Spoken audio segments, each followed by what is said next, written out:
and keeping our eyes on Jesus together and laughing together and sharing food together, and just what a sweet gift this weekend has been. Well, Friday night, we fixed our eyes on Jehovah Nissi, the Lord our banner, and we can live unshakable because our God fights for us. And then yesterday morning, Saturday morning, we talked about trusting Jesus as we go. Our faith in action. We can live unshakable because God is with us. He goes before us, He is beside us, He is behind us. And then last night, we looked at the life of King Hezekiah and how God saved him as he lived surrendered to God. And we can live unshakable because God has saved us. And this morning, we're going to see a final way that we can live unshakable because we have been given each other. We have been given each other. And being given each other can sometimes feel like a gift. Sometimes it doesn't, right? We're all headed back home today after this beautiful time of retreating together. And sometimes when we go back home, we're looking forward to it, and sometimes we're dreading it, right? Sometimes you're counting the minutes until you get to leave, and sometimes you're like, oh, I'm just going to stall a little bit. And I would say 8.7 times out of 10, the reasons of that, our feelings have to do with the people and the relationships that we're going back home to. Family and coworkers and neighbors, bosses, classmates, employees, teachers. Our stories and our circumstances always involve people. And I have a friend who says, man, life would be so much easier if there weren't other people involved. And it's like, welcome to the kingdom of God, right? This is how it is. So because we're going to talk this morning about the gift that we get in each other, I thought that I would invite the greatest gift God has given me in another person up to join me, my husband, John. So John, would you welcome John and join me in this conversation? Because we're going to talk this morning about who Jesus has called us to be. What has He called us to be? I'm just going to hand you the mic. Well, yeah, I think that... Okay, isn't he so cute? So awkward. I think we get the like one of the clearest pictures of just launching into this topic in Matthew 22. So here's the scene. Jesus is surrounded by religious leaders. They're all asking him questions, but they're not asking him questions because they want to know anything. They're asking him questions because they want to entrap him in something so that they can get him out of the mix. So they don't have good motives. So they're asking him questions. So they ask him this question: what's the greatest commandment? And Jesus blows them away with his answer, which is the answer that they knew was correct. And he says, to love the Lord your God with all your heart, and with all your soul, and with all your mind. And it's as Jesus just kind of like throws that out there, he drops the mic just like this, and it's kind of like they go, okay, well, we missed him on this one, and they turn around, and he walks away, and he goes, oh, but wait, there's one more thing. And they're like, there's not one more thing. That's it. You just gave the answer. What's so fascinating about Jesus, which I wish that he, like personally, I wish that he would have stopped right there because that was the easy answer. But Jesus didn't give the easy answer. He didn't give the half-truth. He didn't give them just what they wanted. He gave truth, and then he says, oh yeah, there's one more. And they're like, we don't know about the one more. And he says, yeah, no, there's one more, and it is... The second one is just like the first one. And it says that we need to love our neighbor as ourselves, which just blew their mind. And then developed into a whole bunch of other conversations of, well, what does that mean? What's your neighbor? And then who's your neighbor and all that. But Jesus begins to describe the fact that he couldn't just narrow it down to one thing. And I wish that was the case, because I think you might feel the same way, but I feel like I'm good with like, oh yeah, Jesus and me are good, God and I are good, whatever. It's the people that are crazy, right? It's other people that are crazy. And if I could just be like, if our Christian faith was just this vertical relationship, and it didn't have anything to do with horizontal, it was so much easier, which is what the religious leaders were advocating for. That's what they were saying. It's just here. But Jesus is like, no. It's not just here. Love your neighbor as yourself. It's so much bigger than how you imagine it. So another picture of that comes at the end of Jesus' life. John 13 begins to set this up. So they are at the Last Supper. Now, the disciples didn't know it was the Last Supper. They just thought it was supper because it was Passover. They didn't know that this was last anything. But what happened is Judas comes, and Jesus knows that Judas is betraying him, and he has this whole, who dips their hand in the bread and the cup at the same time I do. So he knew, and so Judas leaves, and then Jesus says something profound. So let me ask you if you know this. Peter Parker, okay? Peter Parker. This is a women's retreat. I know. I'm gonna step out in faith right now. Peter Parker. Does anybody else know Peter Parker's other name? Thank you. Fantastic. Okay. Peter Parker had an uncle. Uncle Ben. Uncle Ben. Fantastic. I love Ben. Uncle Ben, of course, gets shot, and he is on the sidewalk, and he's dying, and he says to Peter, with great power comes great responsibility. Why do you know that? Why do you know? You know the reason why you know that? Because it's great. It's a great character, great movie. But the reason why is because the writers know that when somebody is dying, those last words, that is a profound moment. Okay, so welcome to Jesus' profound moment. He says right before Judas just left to betray him. He knows what's coming up. So what does Jesus say? He says his great power, great responsibility speech to the disciples. He says, a new command I give to you. A new command I give to you. So after a few weeks, a few months, I'm sure the disciples are looking back and going, yeah, that's right. It wasn't just supper. That was the Last Supper. What did he say in that moment? Because he knew what was coming. They all the lights switched for them, and they knew that was important. So they're like, what did he say? He said, a new command I've given you. Love one another as I have loved you. So you must love one another. By this, everyone will know that you are my disciples, if you love one another. That one another phrase that he says was the starting point of the church as we know it. After the Gospels, we read the launch of the church in Acts, and we read the rest of the Bible, and we find the entire New Testament is riddled with that same one another phrase over and over again. And we find the main theme of the rest of the Bible is basically how you are to one another, one another. We are called to one another, one another. And here's the crazy part about that. Now, it's not crazy because it's kind of obvious, but the reality is you cannot fulfill that commandment alone. We are commanded to do something. You are to one another, all these one another's, and there's no way for us to obey that and fulfill it as an individual. We have to do it together and in community. It's the only way that we can accomplish that and we can live it out. And so we are going to shift gears this morning and do something a little bit different.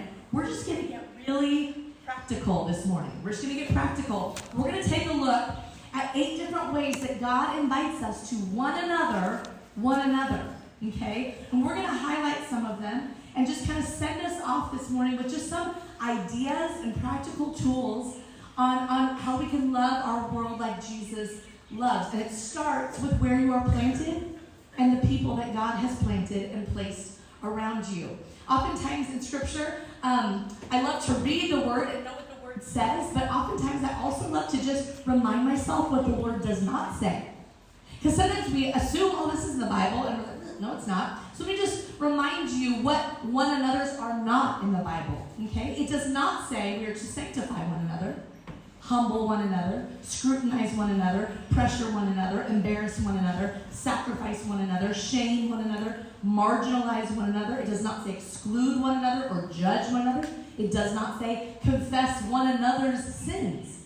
Okay? Let's talk about what it does say. We're going to look at these 8 different one another's. John, you want to do the first one? Yeah, sure. Okay, this one's a fun one, right? Yeah. This one's a fun one. It's care for one another. Care for one another. We see this in 1 Corinthians 12:25. Specifically, you can see it in the ESV version, translated into English. But it says to care for one another. Now, here's what that essentially means. Care is split into 2 things. It's split into that you would see something, you would see someone, and that you would engage. That you would first see, because you can't care for somebody unless you see the need that they have.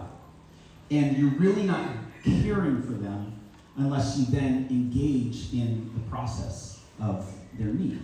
So there was a season in my life that I was practicing this idea of seeing and engaging. And so I just wanted to share a quick story about what this looked like. So I would wake up every single morning, and the first thing I would say to myself is, God, would you help me today to see? To see, it's right here, but it's just cutting off. Would you help me to see somebody in what you are doing in the kingdom? And would you give me the courage to engage? This is rough. Okay. And would you give me the courage to engage? And so all throughout my day, I trained myself to be always on the lookout for something. Because I believe that our God is. Maybe I could yell. Is it better not to say something? Okay, can I just do it like this? Yes. Fantastic. Okay, so, where was I? Praying a prayer, and I wanted to see life as God saw it. And so that was my prayer. And then I wanted to be able to engage. So here's a silly example of how this looked. There was one day that I showed up at Starbucks. And I was on my phone, I was just kind of doing my normal thing, but I got this like kind of operating system in the background of my computer hard drive RAM head, and of being able to see stuff. And so I'm talking, I'm not in Starbucks at the time, I was on the phone, and so I'm walking outside of Starbucks waiting to get off the phone and then go in and order.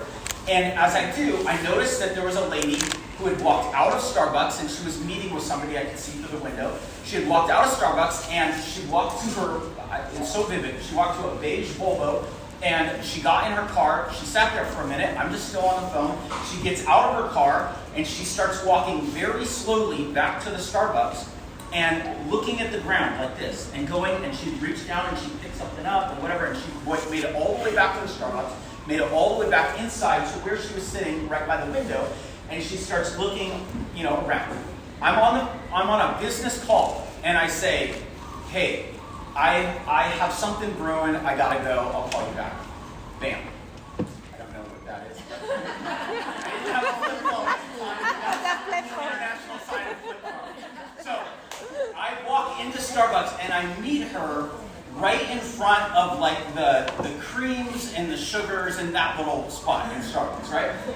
And she's not looking at me. I look at her, I catch eyes with her, and I say, hey, what are we looking for?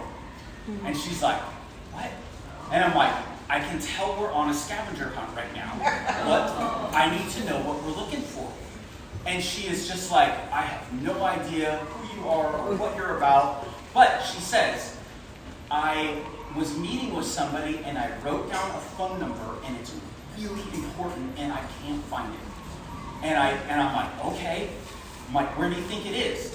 And we're standing by the creams and sugars, and she's just like doing this, and she kind of looks down at the little hole in the counter, and she looks up at me, and she's looking down like, all right, let's do this. And I fling the doors open, and I pull the trash cans out, and I pull the bag out of the trash can, and there's 2 bags sitting right there. I'm like, let's go. And I dive into this trash can, and I'm going, and I am elbow deep in cream and sugar and coffee and gross and whatever, and I look up like a minute into this, and she's still standing there just like this. Like has no clue what's going on. And so I'm down on my hands and knees and looking, and there's a Starbucks worker that comes and goes, "Can I help you?" And I'm like, "Yeah, we're on a scavenger hunt, and we're looking for a piece of paper. You want to help?" And she's like, "No, just let me know when you're done." I'm like, "Okay, here we go." And so I'm going, I get down to the bottom. The bottom of a Starbucks trash can is not awesome, okay? So when I get down to the bottom of it, and there is a little piece of paper floating on top of a puddle of all the stuff. And I go and I like look up, like this movie moment, like this. And she's like, "Oh," like we didn't get engaged. We were married. But I found it, and she was like, "What are you? What? Who are you?" And I'm like, "I saw you. I saw you. I saw that there was a need, and so I just wanted to help." And she's like, and so we talked for like 20 seconds, and I said, "You know what? I'm kind of a mess. I'm like, I'm gonna go clean up in the bathroom." Never saw her again. But there's such joy in even reliving that moment. I've told that story a bunch of times. I'm sure she's told it. She has no idea. But what she knows is she was seen and somebody engaged with her. And like, we may not have found it, but we did. And we had a moment. So that is just a silly picture. But what it looks like that we could care for one another in just a fun way that we'd be able to see and engage. So good. So good. It's fun. Yeah, it's fun. Okay. The next one we are called to build one another up. Build up one another. 1 Thessalonians 5:11 says, "Therefore encourage one another and build one another up." Friends, our words are so powerful. As we know, right? We have the ability to tear down, or build up with our words. And we know that, but so often we forget. Our actions are easy to spot, right? Our actions in our face. Sometimes it's easier to go, "Oh yeah, I did that good thing. I was a part of that person's story. I did that thing." But really, words can seem so small, but they are powerful. Amen. And they are powerful in both directions. They can be powerful for the good and powerful for the bad. You know, sometimes you say, "Oh, it's just a little bit of gossip. I'm just sharing a little bit of this story. It's just a little bit of slander. I'm just giving my opinion on what I really think. I'm just being honest," right? Or I'm just sharing someone else's story that's not my story. It's just a few words. But do you know what the deadliest animal in the world is? The deadliest animal in the world is the mosquito. The mosquito has killed more people than any other animal. It is tiny, but the impact has been vast and wide and deadly. And that same power exists in our words. They seem small, but they are mighty. And my dearest friend in the world, my closest friend, her name is Jen.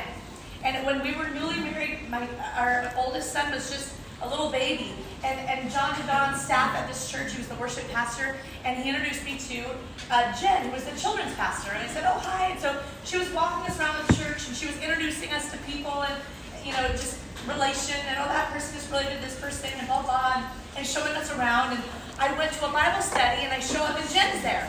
And I sit down, and I go, "You're the only person I know." I sit down, I'm sitting, we're talking and chatting.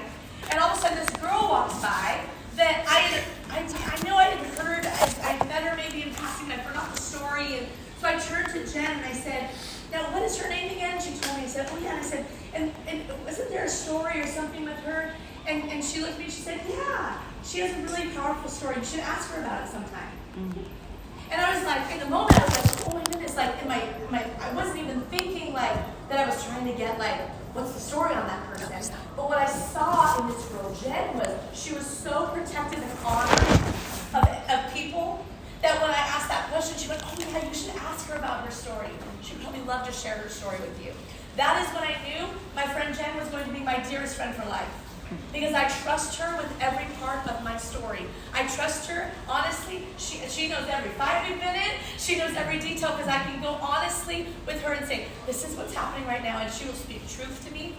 And she will speak truth to the situation with grace. And I know that she would never speak a word to anyone. She is a safe person. And so that is a powerful thing to me, is that someone that can be safe. But building one another up is actually not just the absence of gossip, but it's the presence of affirmation. And that just goes back to really seeing people, truly seeing people, and choosing to speak life over them. And one of my favorite examples of this comes out of the Bambeba tribe in South Africa. Okay, stop. Bambeba tribe in South Africa. So in this tribe, when a person acts irresponsibly or unjustly, that person is placed in the center of the village, alone and unfettered.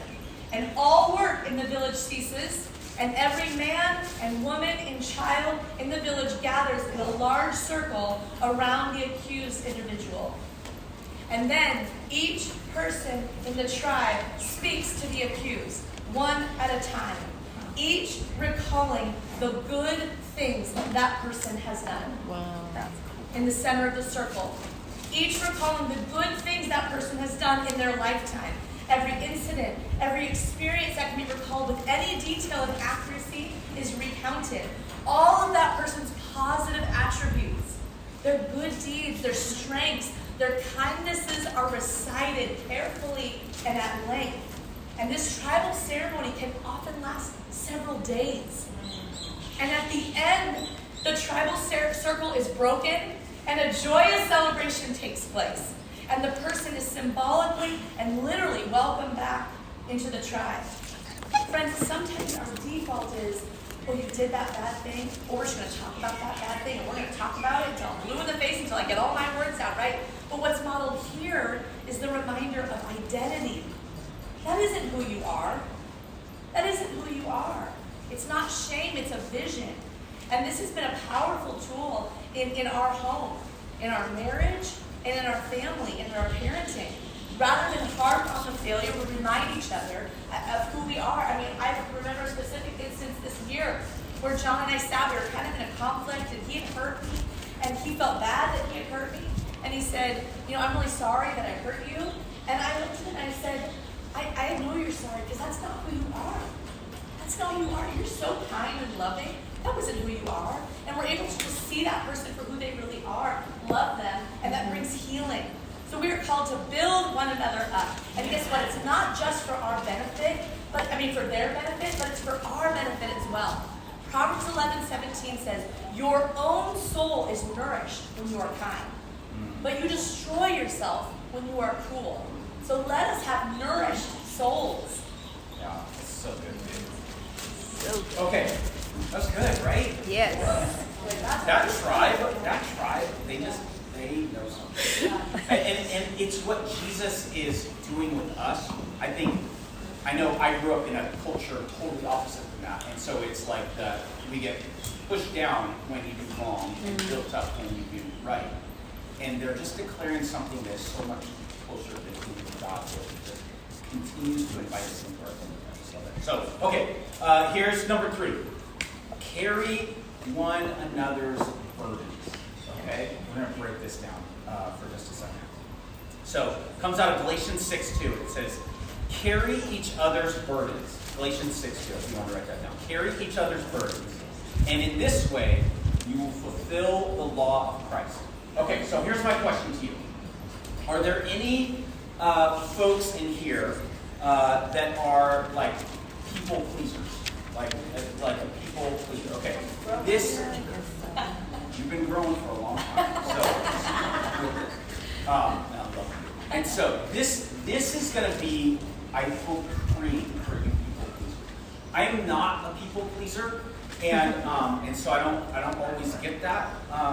And so we've had lots of great discussions about this. But when it comes to this passage, and it says, carry each other's burdens, and in this way you will fulfill the law of Christ, I think people pleasers are like, yep, that's what I do. I carry everyone's burdens, and I help everybody, and I'm pleasing and whatever. And the Lord told me to do that. Okay, so. But here's the thing about this passage. There's another verse just a few verses down, Galatians 6:5, and it says this: Paul says this, for each one should carry his own load.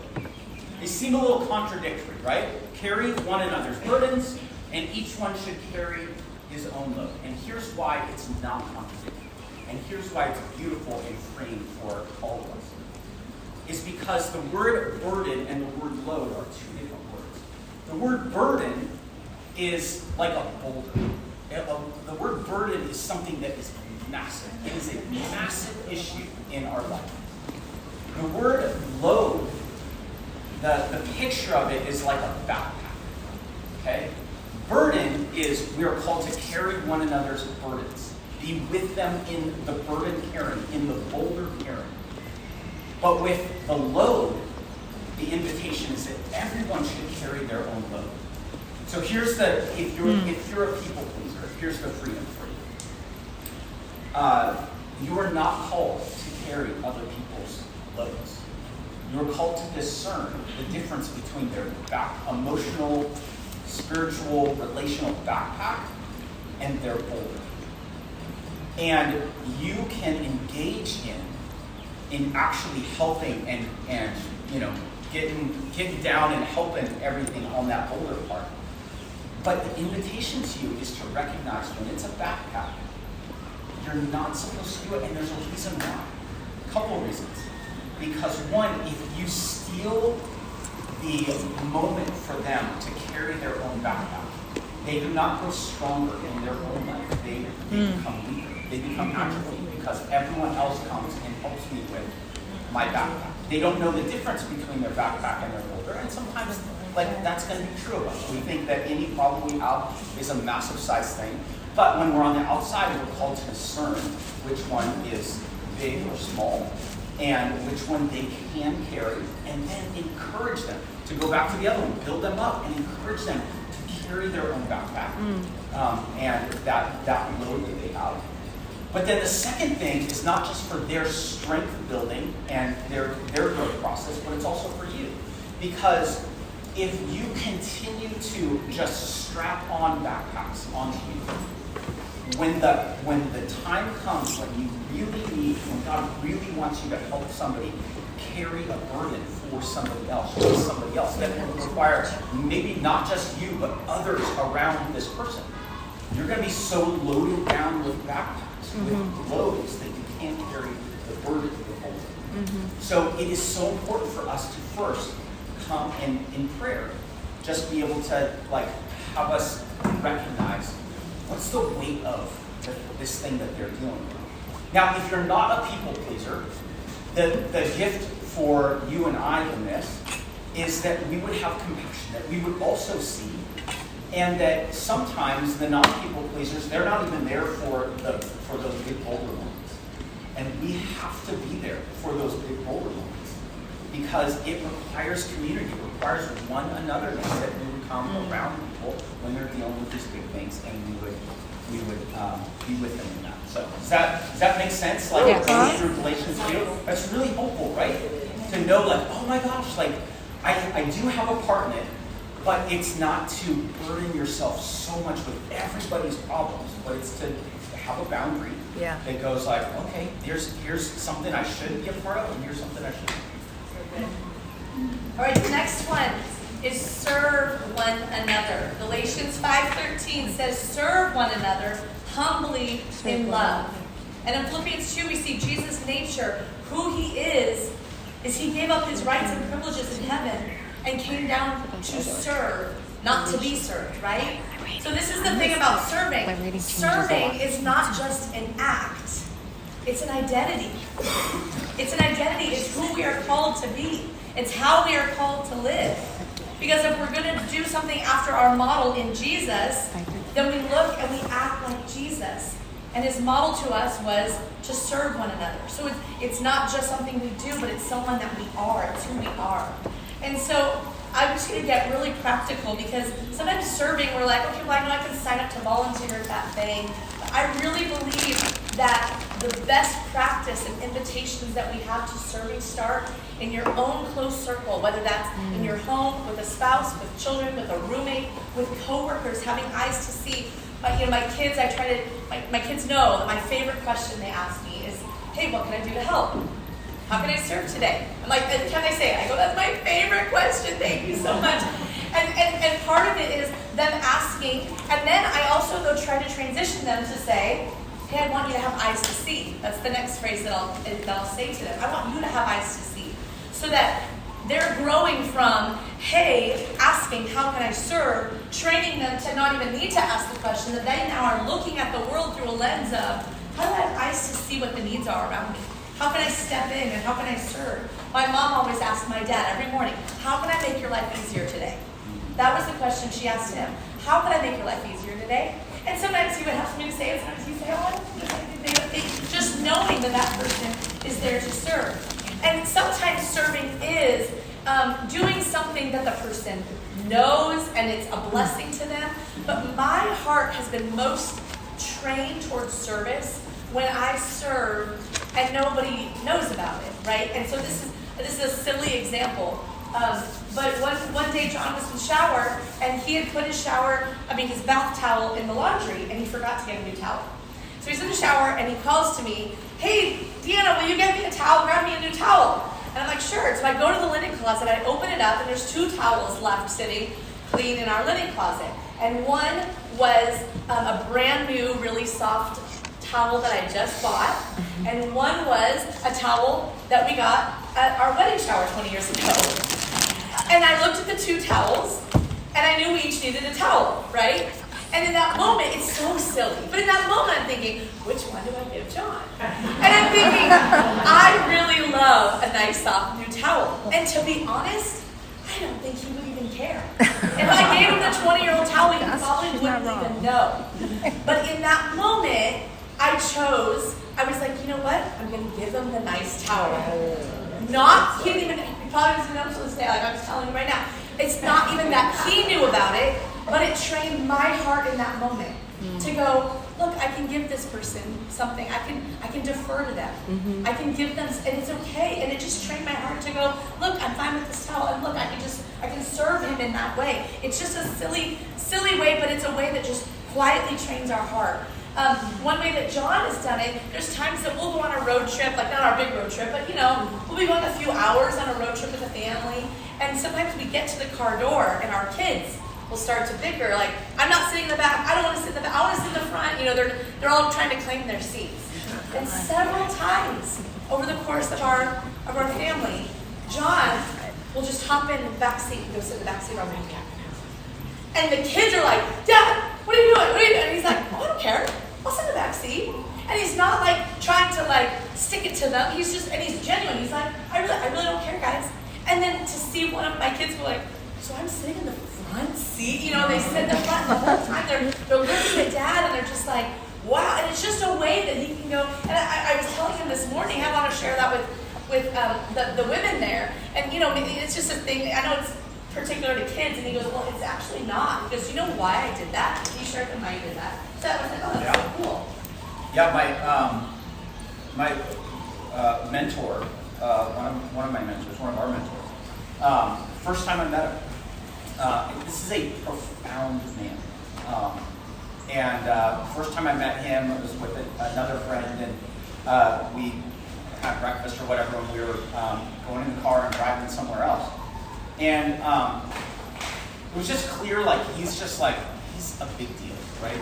And so we go to the car, and he just goes in the back seat. And I was blown away. I'm like, no, Bill, please sit in the front seat. He's like, no. He's like, I want you to have it. That moment marked me. Because this man who turned, throughout the years has impacted me more than a lot of humans. He honored me, and what it does for me is it opens my eyes of I can honor other people, and that's a beautiful expression. And so I get to do it with my kids, but it's not a kid. It's not like my kids. I get to do it with other people. I'll. Some younger guy who wants to hang out, and I'll honor him by go sit in the front seat or in other ways, whatever. So it's just I was modeled it, and now I model it. And so I think the invitation is do it. Like, go try that on. Go try on the thing of like, I don't care about the towel, but she's shaping her heart. So we get to shape our hearts, and it affects other people. And what we found in marriage is that the best seasons of our marriage have been when we have been trying to outserve one another. And sometimes it's not even like a spoken thing, right? But when it's like, here's the deal. What we've realized is that when John is serving me, I am freed up. I'm like, oh, I don't have to take care of myself because he's taking care of me. So then I'm freed up to serve him. And then he's like, oh, like I'm being taken care of. I don't have to worry about myself. I'm just gonna, and it's this cycle that happens. But the moment that he starts being selfish, serving himself, I'm over here going, oh, I guess I gotta look out for myself now. I gotta start, and so the cycle breaks, right? And we start a new cycle of being selfish and serving ourselves. And it takes one of us breaking that cycle and going, yeah, I'm gonna serve you, and then him serving me. And so that serving cycle is really, really a gift. But someone has to be the first one to start, right? And just believe that because God calls us to it, he will use it. He will use it to bring health and healing. The next one is encourage one another. Hebrews 3:13 says, encourage one another daily. And this can go back to how we use our words, right? You see how some of the one another's play off of each other, like build each other up, one another. Encouragement is super powerful because it influences people in incredible ways. And I believe that encouragement is a thermostat for our relationships. We have relational thermometers. We have relational thermometers and we have relational thermostats. Now, a relational thermometer tells you the temperature in the room. So a thermometer in our marriage or our family tells us where you are currently at. Now, in our home, growing up, my mom always taught us, she would say, laughter is the thermometer in our home. If I know we haven't laughed together in a while, I know that something's off. I know where our temperature is. I know where the thermometer is. And that we have found that to be true in our marriage. Laughter is something that if we haven't laughed in a while, it's like, okay, we need to laugh. And we'll be intentional, you guys. We'll put on a comedy show and just laugh. Our favorite family thing to do right now is the kids and us will save like reels, like just funny blooper reels, and we'll have a reel night. And we sit down on the couch and we all share our funny videos. And it's for no purpose other than just to laugh together. Because laughter brings health and connection and relationship. So a thermometer, a relational thermometer, I feel like laughter is a really good thing for that. But a relational thermostat is different. A thermostat, you set the temperature at which you want it to be, and it dictates the environment. And encouragement is a thermostat for our lives and for our homes. And I believe encouragement has the ability to change the temperature to exactly what it should be. I just recently read a quote by Truett Cathy, who started Chick-fil-A. And he said, if you want to know, if you ever want to know who needs encouragement in the world, find someone with a heartbeat. Everyone benefits from encouragement. Everyone can benefit from encouragement. And so I'm very passionate about this. I love doing this. I love getting practical with this. And so I'm just going to tell you, practically speaking, how we do this in our home. We have a few ways that we encourage one another. One thing is we have a box in our kitchen, in our kind of gathering space. And it's just a box of God stories. And it's these kind of stones of remembrance. It's labeled by that. And so when God provides, or God shows up, we see a miracle, there's provision, someone writes us an encouraging note, whatever it is, we write it down and we put it in that box. And then on New Year's Eve, we open the box and we read what God did that whole year. And because we forget sometimes, right? We go, oh my goodness, I forgot that happened. I forgot how God provided it. And it encourages our hearts, it encourages us to keep going. Another thing we have this little wooden angel. It's like this big. And the angel travels around our home, and no one knows who puts it where or when, but it's to let someone in the home know that you prayed for them. And so my daughter might come home from school, and she'll see the angel just sitting on her pillow. And she'll be like, oh, somebody prayed for me. And then she keeps it, and then all of a sudden my son might find it sitting on his nightstand. And you'll be like, oh, somebody in my family prayed for me. And it just travels around our home as an encouragement to let everyone in our home know you are seen and you are prayed for. Another thing that we do is we have a pillow, and it's written on the pillow like embroidered. It says, I did it because I love you. And this is something my mom did with us, and now we do in our family. But this pillow travels around our home, and it's a way that you just serve someone and care for them. So I might walk in my closet where my shoes are like in a heaping pile. And I'll walk in my closet and my shoes will be all organized nicely on the racks, and the little pillow will be sitting there. It says, I did it because I love you.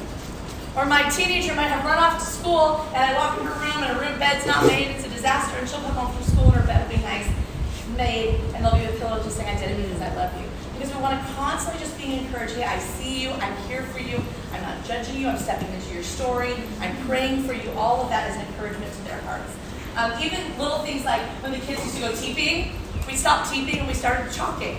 And so we go to someone's house, even a girlfriend of mine, and we just chalk their front steps, their driveway, with just like, we love you, we're praying for you, scripture, whatever. So those are ways that we kind of encourage each other in our home. Yeah. Okay. We just got. I know. So, okay, this one's not fun. Okay. So this one comes out of James 5, verse 16. It says, confess your sins to one another. So, a few years ago, I had a buddy come to me, another mentor of mine, and he says, hey, have you ever told one person everything? And I knew what he was talking about. He's like, share everything that you've ever done that you're ashamed of, or whatever. So like, immediate cold sweats, immediate just like uncomfortable and like get away from me and that kind of thing. And but I trust him, and I was like, I'm not really. Like I've shared a lot with a few people, but not everything with one person. And he says, I'd like to take you on that journey if you're willing to go. And I said, okay, let's do it. He pushes across a book. This was my first time that the guy that I was just talking about that sat in the back seat. This is his book. Deanna even mentioned it. In fact, it's sitting in the bookshelf in the room that we were staying in. So if anybody, if this resonates with anybody and you don't feel bad about stealing something.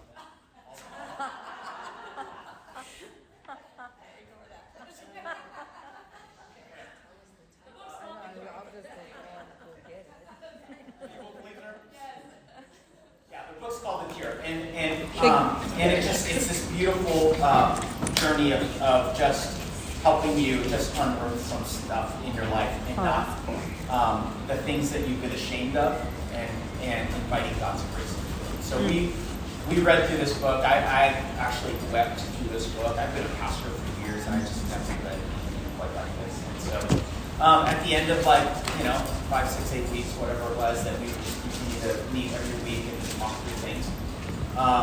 He invited me. He's like, why don't you just write some stuff down, and we're going to go on a little hike, and you just share it.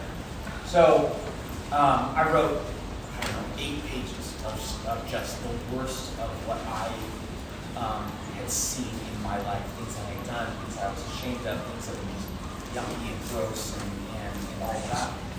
And we walked up this hill. It was across the top, and we sat up there, and I've never experienced Jesus with skin on in a more profound way than in this moment when I just began to share things that I just thought I'd be rejected.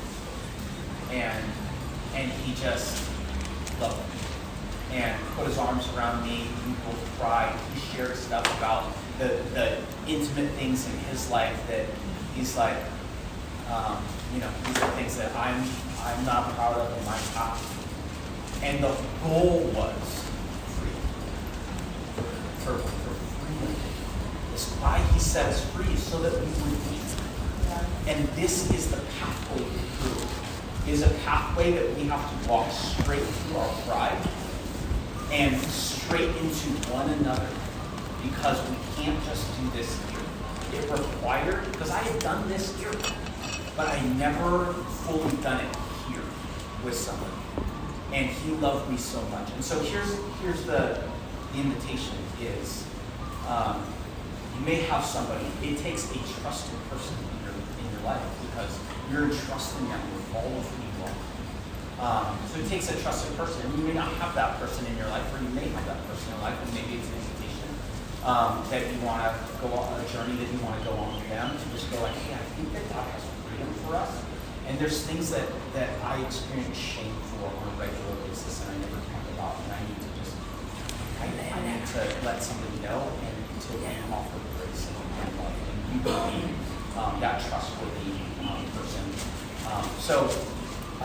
To take a step in that space with a trusted person and experience grace and experience freedom from bondage and sin, so that you can live your life through life.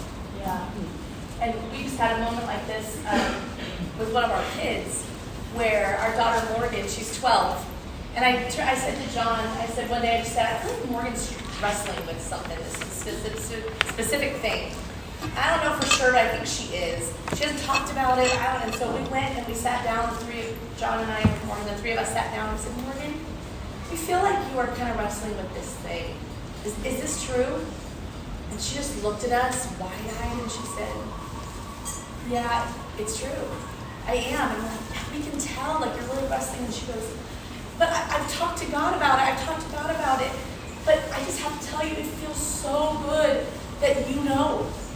That you're telling, like, that you know about it, and that you know, like, it was a sweet moment where John said, Morgan, I'm so glad that you talked to Jesus about it. You need to talk to Jesus about it. But it's so important that you let someone else in too with that struggle. It's so important that we get to sit with you in it. And do you feel any judgment or shame from us? And she goes, no, because there's none at all. We love you so much, and we want to be with you in it. And it was just a really, really powerful moment with our daughter. The next one is to be hospitable to one another. We'll go through this really quick. 1 Peter 4:9 says, offer hospitality to one another without grumbling. Now, you guys, I love people, but I have a big obstacle that I'm going to be really vulnerable with you guys about. I am not very good in the kitchen. I don't feel very confident with my cooking skills. And so for years, when I'd see things talking about hospitality, I was like, well, that can't be me, because I don't really know how to cook very well, and I don't know how to welcome people in my home and do that. And John really encouraged me and challenged me and said, it doesn't have to be fancy, right? I had to swallow my pride, and I just began saying, hey, come over to our house, and we're just going to order pizza, right? Come over to my house, and I'm going to make spaghetti. I mean, it's like, that's what I can do, okay? There was even a season where there was a local taco place that was having Tuesday night, Taco Tuesday for $1. And so we just started, hey, everybody, meet us at Taco Tuesday. Tacos are $1. And we would have 30 people show up at this taco place every Tuesday for 4 years. And it was a way that I could show hospitality, but I wasn't like feeling the pressure. There's ways for us to engage. We moved to another city, and we said, hey, we're going to do Wednesday night pizza night at this little pizza parlor. And we would have 30 to 50 people show up every Wednesday night. And we would just go around and talk to people and love on them. But hospitality is a place where strangers become friends, friends become family. That's what hospitality is, and it needs this deep longing in our soul. And hospitality is not just, I'm having all my friends over, right? It's seeing people and inviting people maybe you don't know, people that are different than you, people that have no place to go, and inviting them to your table. Okay, so the last one, we're going to go back to where we started, and it is the meta command. It's of all the one another's. This is the one another that all the others point to. And it's back at John 13. Love one another. It's where Jesus started with love God and love others. And we see in 1 Corinthians 13 this quintessential passage on what love is to look like, the fact that God is love, and then he begins to describe this is what true love looks like, and what it is to love. We won't go through this at this point, but encourage you to reread again 1 Corinthians 13 just in this light. But there's the part right before that I think is really powerful for us to remember is when Paul's talking about, we can get up and we could You could sing have the most incredible voice. You could preach, you could prophesy. And what Paul says, if you do that and you do it without love, it is the most annoying thing to God's ears. It is just a clanging cymbal, gong. It's just loud and annoying. It's not how he set up his kingdom. So yes, those things are important, but only if they're paired up and partnered with him. That's how important this is. And so what we want to do is we want to celebrate that love. Celebrate that new commandment that he gave to us on that night that he was betrayed in that Last Supper. It's that new commandment. So what we're going to do is we're going to receive communion right now. So I don't know how, yes, fantastic. Could we just start the process and just like have everybody take one out? And see, here's the thing. When Jesus talked about this new commandment, he was partnering it up with this idea of a new covenant. So the old command that was on its own was just love God vertically. The new command that he partnered up with the new covenant of who he is. This is, again, back to that, it's silly, but that Peter Parker moment. It's like it ran his life, it directed his life. This is to direct our lives. This new commandment and this new covenant that we find in his body and in his blood. And so as they're passing this around, just take a moment of just quiet and be reminded that that the elements right here comes from a heart of love, a heart of invitation, that you would be known not just by your Father, but incredibly by your Father, incredibly by your Savior, but that you are now in a new community, and that the invitation is into relationship with others. We do this together. This isn't just an isolated incident that we take on. So, does everyone have?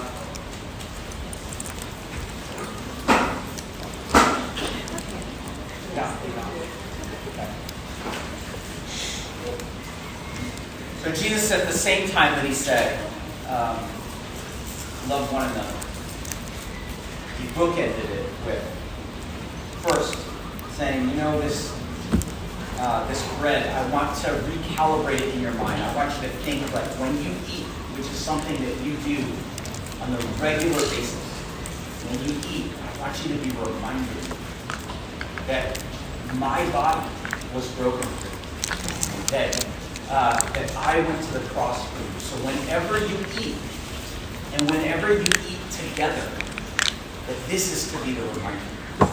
So you can peel back that first part and hold that up, and it says, this is my body that was broken for you. Take this and remember it.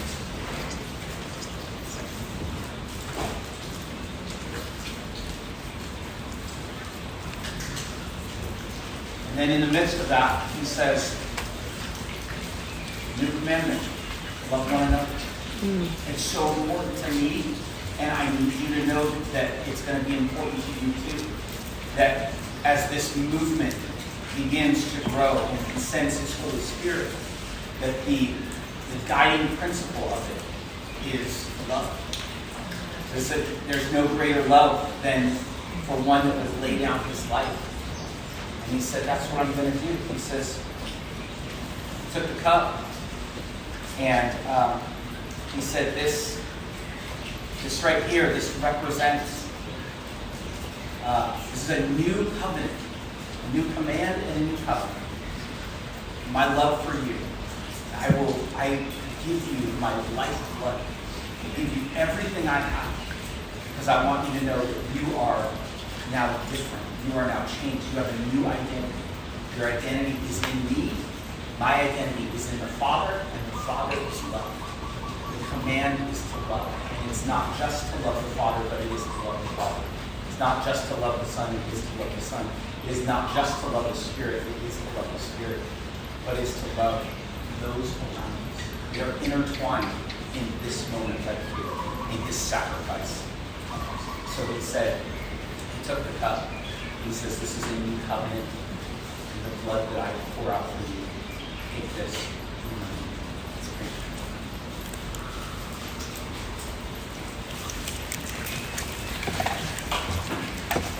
Lord Jesus, we are so grateful right now as we close up our time together with one another.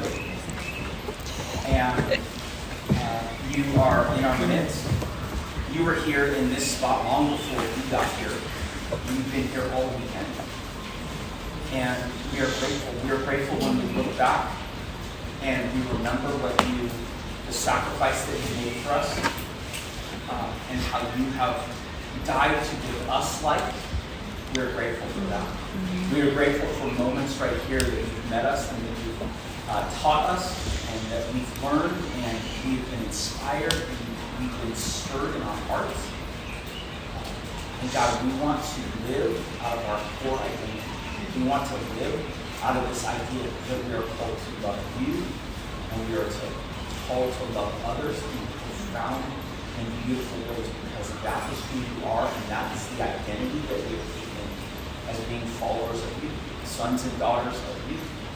And so we are grateful. We accept you in our life in the most amazing and beautiful ways. We're grateful, and we're grateful for what you have done here this weekend. God, I pray a blessing over these ladies, and I pray that you would give them hope, you would give them freedom, you would give them joy, you would give them wisdom and discernment and love for each other and those that are around them, love for those that are easy to love, and love for those that are hard to love. And God, I pray that you would meet them right in the midst of where they are as they leave this place. God, we thank you. God, I pray that you would bless the food that we get to take part in and receive. We are so grateful for you. In your name we pray. Amen.